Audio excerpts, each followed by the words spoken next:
Greetings and salutations, my peons. Kunic here, back with another RPG horror story for you today. In today's tale, we have a player that cannot separate reality from what happens in the game. That's right, we're dealing with a that guy. And as this story is a bit on the longer side, buckle up and be prepared for a very wild ride. And with that said, let's roll for initiative and begin the story. Content warning: threats of physical assault. Everything that happens is meant to be. It's meant to happen like that. But sometimes you don't know at that time that it's meant to be a disaster. Tony K. How do we begin to scratch the surface of this whirling storm of a D&D horror story, of which, right in the eye of it, standing tall was the foreboding that guy, aka Eddy, our mountain dwarf battle master. A few years back, a couple of friends and I, two guys and a girl, decided to dip our toes into Dungeons & Dragons, and with an experienced DM friend willing to guide us along, we were excited to embark on a world-building journey with our characters. To start off, our DM decided to do a small test adventure to get us acquainted with how the system worked before easing us into a proper campaign. Getting even more excited, 3 more new people were dragged in. Amongst them was Eddy. From first impressions at our session 0, he didn't seem out of the ordinary. Just another guy wanting to join in on a campaign his friend had invited him to. By the end of 2 hours, everyone had been acquainted and we were all ready to start our first job. Oh boy, we were not prepared for the headache that would follow us for the weeks to come. Our first foray was into tracking down the thieves of some exotic pets, which landed us at a sketchy-looking pub. After causing a diversion, the party discovered in the cellar a secret trapdoor leading down into the sewers. Eventually reaching an interconnected series of tunnels, we ran into some feral rats. Right off the bat, this guy was charging forward, and, in character, decided for the party members what we'd do, yelling orders to what, at this point in time, a ragtag group of strangers with little to no loyalty to one another. Despite this guy's fixation on lore and story, he seemed pretty sure that none of our characters would be opposed to being bossed around by some rando that turned up to their tavern one day. The DM, bless their heart, patiently explained to us newbies how to roll and make ability checks, actions, combat mechanics, the works. Meanwhile, Eddy had to wait for us to catch up with him. The party arrived at one section where 2 guards were facing away from us. The party decides to take some time to discuss our plan of action, majority of us not wanting to risk getting hurt this early on in the adventure, and also because we wanted to avoid unnecessary violence. As you can guess, Eddy makes the decision to attack these guys with the intent of breaking their legs, before brutally slaughtering them. Despite protests, we get forced into combat once again, and this time manage to scare them off. This wasn't enough for Eddy, however, who proceeds to order the ranger to finish them off. Of course, the ranger, who hates being told what to do, says no. Eddy bristles at this, but nevertheless follows the party. Reaching the inner sanctum of the tunnels, we encounter the boss. Taking a short break, the majority of us agree to try and reason, or at least bargain with the big guy, to release the trapped animals. After this quick chat, we spring into action. Cue Eddy immediately going the hostile route, making threats to this guy, fully intent on leading with his sword. Begrudgingly, we join in on the combat, since this boss is no longer open to negotiation. The boss is slain, the pets are set free, and we collect our reward. Eddy left a bad taste in my mouth. But from the general vibe of him, it seemed like he wasn't used to opening up easily to strangers, and so I gave him the benefit of the doubt. Maybe he was nervous, or just too engrossed in his character to switch to player mode when we were discussing plans. Little did I know that bad feeling would only grow and fester as time went on. A few months later, we found time in our schedules to start a proper campaign. Wanting to focus on storytelling, we made sure to fill our characters' backgrounds with interesting tidbits for the DM to use and introduce later on. Sessions went on pretty much like the first, Eddy not caring what anyone else was doing and never opened the discussion, rushing ahead, pressuring the DM to progress the story for him, while the rest would catch up. At this point, a bunch of us had shared our grievances with each other. Unfortunately, we all held on to the hope that this guy would actually open up eventually, and then we would all feel foolish about judging him so quickly. Some of us would occasionally argue with him about being a one-track mind, and never discussing things with the other party members, or just straight up ignoring the options everyone else was in favor of. On top of this, he would contest the DM's rulings, especially if it meant he couldn't add homebrew that looked cool, and reinforced his strongest fighter in the universe image. He was also still very low level, mind you. In fights, a good number of us did not have particularly high armor classes, and would actually get down to dangerously low health. Pair this with little to no spell slots available for healing spells meant we were no strangers to brushes of death. To be honest, part of that did make it all more immersive and exciting for us. After one such session, the DM took pity on the party and let us use a long rest after a particularly hairy encounter with some bandits. It was at this point when it let slip that Eddy had health potions, and tons of them. Unbeknownst to us, not only was this guy stockpiling potions, he was refusing to use them, and kept ordering us to heal him using up our limited spell slots. A number of us were salty, but assumed that there was probably some massive battle up ahead, and Eddy must have read up and knew where the campaign led, saving the potions for the inevitable big bad evil guy. I was just about done with this guy, but didn't know how to approach the topic delicately with the DM, whom we had learned from Eddy was in fact best friends with him. In the end, my curiosity over how it would all end had me sticking with the campaign, as well as the story I would no doubt share with my other friends. From then on, I was a bit more aloof with playing, which conveniently fit with my character's personality. I did take the DM's efforts seriously, just didn't engage with Eddy's character as seriously as before, and would ignore him and do my own thing for the most part. It all came to a head for me when a particularly backstory-heavy scene was interrupted by Eddy. One of the players encountered an NPC who was connected to their backstory, and important to the plot. Everyone was feeling emotional at the interaction. Of course, it wouldn't be a normal session without Eddy deciding we were all wasting his personal playtime, and proceeding to tell the DM that he was going to decapitate the NPC and slay him because he was injured and clearly beyond saving. Except his path was being blocked by the player who was still talking to said NPC. When he ordered the player to move aside, and they refused, Eddy badgered the DM into allowing player versus player combat, which would have taken even longer and was probably his way of venting his frustrations on the party. What Eddy said went along the lines of, "I don't care about my teammates. If I have to kill them to get my way, I'll do just that." Cue eyes rolling all the way to the back of my head. Anyway, DM obviously refuses and allows the player to have their moment with their critically wounded friend. Once again, the Committee of Salt, towards Eddy, convened after the session. We were all rightfully upset at this guy's consistently abrasive behavior. Maybe he was just really into role-playing his character. Even during player discussions, even though we had made it this far, we hadn't really made much effort to get to know him. So we decided to chat with him outside of sessions, and ask for his character's backstory, to get a read of his fighter, and maybe give us some insight. I don't know. We just didn't want to force him out until we were absolutely sure this guy was an actual douchebag.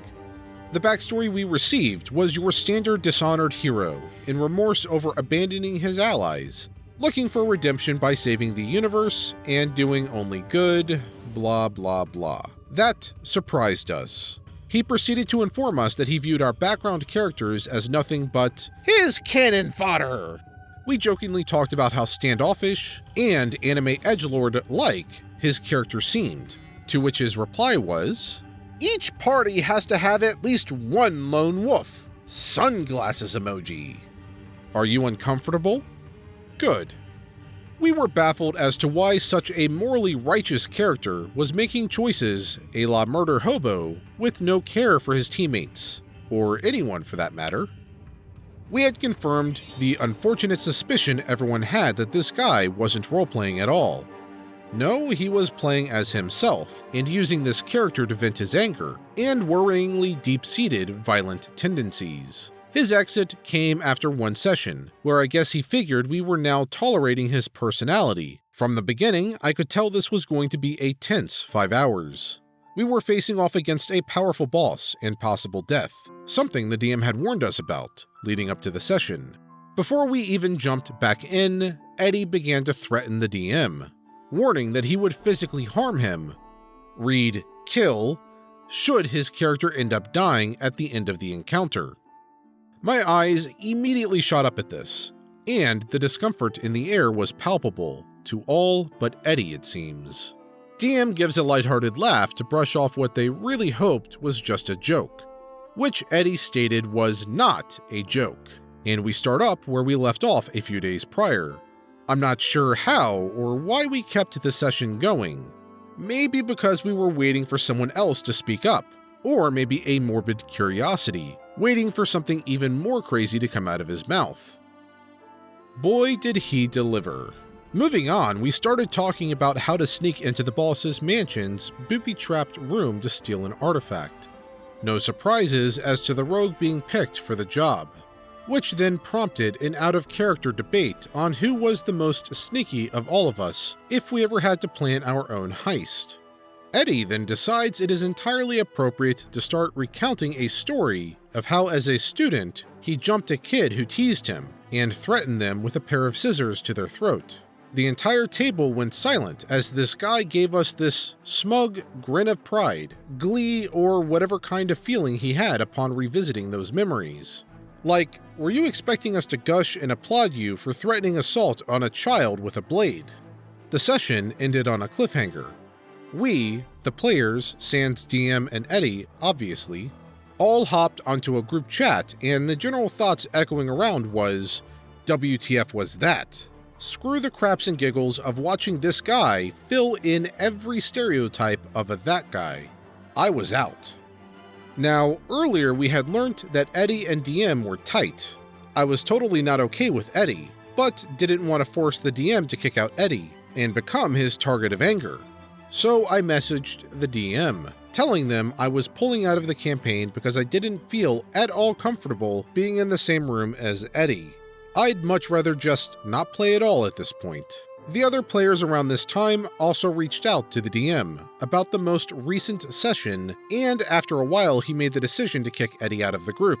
He admitted Eddy had made him uncomfortable as well during the previous session, and didn't want to deal with him from that point on.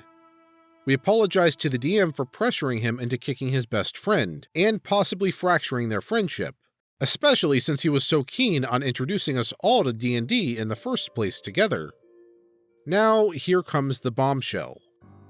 DM and Eddy were not friends. In fact, they barely knew each other aside from the fact that they both were into D&D, and were introduced to each other by chance. DM had been aware of Eddy's animosity towards the players from the beginning, and being under the guise that this person was just bad at communicating, he would have regular chats with Eddy reminding him to rein in his behavior and work with the others. DM was also worried we were the ones who were close with him, and didn't want to kick him out if it upset us, since we were friends with the DM. I think this guy was just too nice, and Eddy obviously took advantage of that to boss him around and ignore the DM's requests to get along with everyone else. Following this discussion, he gave Eddy a call informing him of the changes, and a few hours later, Eddy starts a group chat with us, the players, because we had kicked him out of the original one after witnessing his piss-poor behavior towards the DM a while ago. He proceeds to apologize to us, while acknowledging his hostile and antisocial behavior towards us throughout the entire campaign, despite the DM's attempts to get him to get along with us. That he realizes he was in the wrong and set unrealistic expectations for everyone, and understands that it was not an isolated incident that led us to deciding to kick him out of the group. He then leaves the group chat. After reading his messages, something really struck a chord with me and the entire party. Along with the others, we realized how big of a blunder we had made, promptly inviting him back into the party, confident that we could look above our past issues and keep playing. Fat chance. His apology focused on the most recent session, where he apologized on behalf of his character's actions disrupting the party, saying he was having a bad day.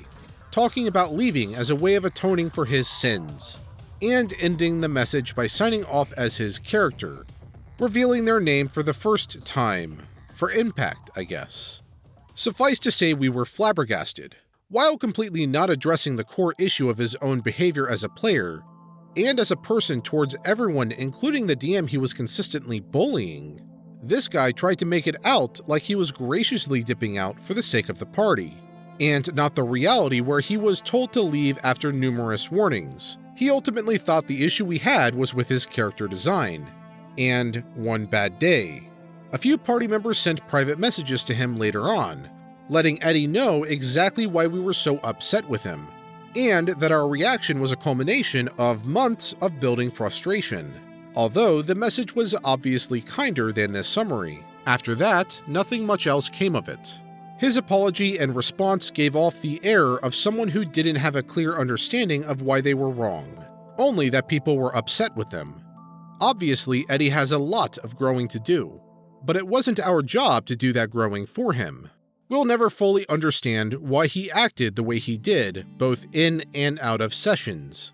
But there was no way we would keep pretending we were getting along with this guy. Other tidbits. We found out that prior to this group, Eddy had never played D&D before in his life, and yet there he was at every session arguing about what his character could and couldn't do with the DM. It was hard trying to find some common geeky ground to start a conversation with him. He didn't watch anime, play games, watch any shows, play a particular sport, nor was he a particular fan of reading novels. I mean, fair enough, everyone has their own hobbies, just made it hard for us to relate to him and get a read on his interests. He also didn't make much effort to talk with us, unless we were the ones to keep the conversation going by asking him questions about himself. When we shared that we had trouble getting to know his character better, Eddy's response was to blame it on the DM not putting enough effort into creating scenarios that would allow us to understand his character, who he had stubbornly established from day one as someone who didn't care about people and didn't open up to anyone. This is just a personal pet peeve of mine, but I hate noisy chewers.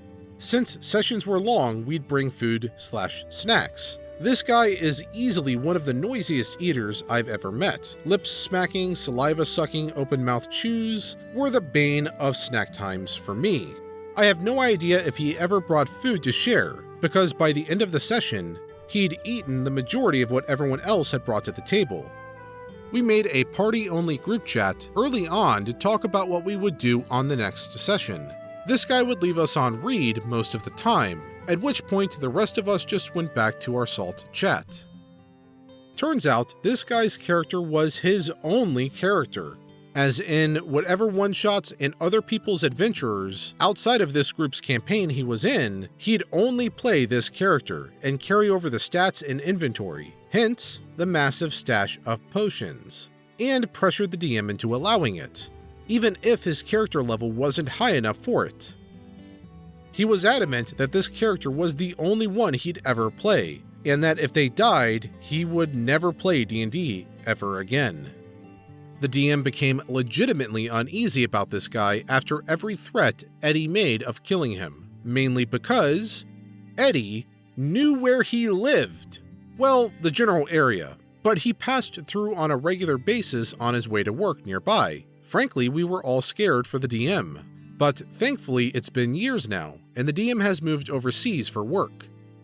In fact, this guy was the reason I started reading through this subreddit in the first place, and if not as a warning to new players about being too accepting, this entry serves as my place to vent and rant. End post. If there was an award for the most that guy of that guys to ever live, I think Eddy takes the cake here. This guy is pretty atrocious. And pretty much every little facet of his person that came through in this story pretty much screamed that guy. From playing the same character in every single campaign and one-shot ever, including carrying over the inventory, from most likely taking everyone's snacks and not bringing his own, to threatening actual violence to the people at the table, to just everything. Nothing about this guy screams anything but a that guy. So congrats, Eddy, you get the award for the most that guy to ever that guy, I guess. And it comes without saying, don't be this dude. Like, come on, if you see any of these habits that were laid out in this story in yourself, maybe speak with the DM or other players to just make sure they are okay with it. Because legitimately, I can see a lot of people doing this stuff without realizing it, and once they're told, they're okay with it. The difference between Eddy and probably everyone watching this video is that Eddy did not realize he was the problem. He continuously thought they just didn't like his character and saw no issue with any of his actions, even after they told him that, which honestly is a little concerning, but I'm not going to jump into that territory. I think my only criticism of the players at this table was simply that they took way too long to even talk to the DM. I understand why. They thought Eddy was a good friend of the DM. But at the same time, if you are all legitimately concerned over this other player, not from how they're actually playing, but just like physically you're concerned for your own well-being and the well-being of others at the table, talk with your DM. Unless it's the DM, then talk with the other players. But, talk with whoever you think is in charge of this and get that sorted out, because there's no reason anyone should be playing D&D or any tabletop game and feeling a personal risk to their self while being there. That should never happen. So my only advice is that they should have brought this up earlier. Now, I meant to do this in my last video, but there has been a ton of fan art of me done over on the Discord server. So I wanted to showcase some of it here. It's really awe-inspiring, I guess, to see all of this fan art. I never expected it, and then in the span of like a week or two, all of this just hit the art channel on our Discord. So thank you to everyone that's, taken time out of your days to do this fan art. I love every single one of them. Although I'm now a little partial to the buff Kunic. I think that is probably my favorite in terms of design, mostly because it's the most flattering of me. But yeah, thank you for all of the fan art to everyone that has submitted it. It's very, very heartwarming to see this. And yeah, if you want to submit your own fan art and have it showcased in a video, by all means, head over to our Discord and post it there. I try to heart emoji every single one of them, and I'm going to start including them in segments in my videos as they come in. Anyhow, that is it for today's story. This is by far the longest story I have ever covered, and I'm going to try to branch into longer stories as we go on. As always, the source of it is in the description below, and if you liked the video and you're not yet subscribed, be sure to hit that subscribe button and bell notification icon in order to be notified of my future videos. And while you wait for those future videos, here are a few related videos that you can watch from my channel in the meantime.